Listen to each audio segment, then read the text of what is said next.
இவள் தண்ணீர் என்றொரு ஆடை கட்டிடும் தெய்வ மங்கையடி. தையம் தீயம் தக்கு தீயம் தக்கு தையம் தீயம் தக்கு தீயம் தக்கு தையம் தீயம் தக்கு தீயம் தக்கு தையம் தீயம் தக்கு தீயம் தக்கு. தை பொங்கலும் வந்தது பாலும் பொங்குது பாட்டு சொல்லடியோ வண்ண மங்கையர் ஆடிடும் மகா நதியில் போற்றி சொல்லடியோ.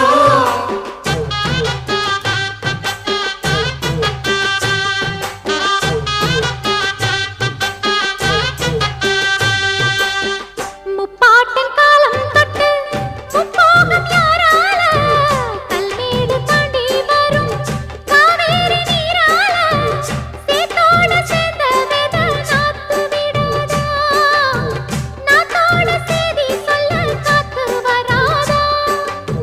செவ்வாழ செங்கரும்பு சாதி மல்லி தோட்டந்தான் எல்லாமே இங்கிருக்க ஏதுமில்ல வாட்டந்தான். நம்ம சொர்க்கம் என்பது மண்ணில் உள்ளது வானில் இல்லையடி, நம்ம இன்பம் என்பது கண்ணில்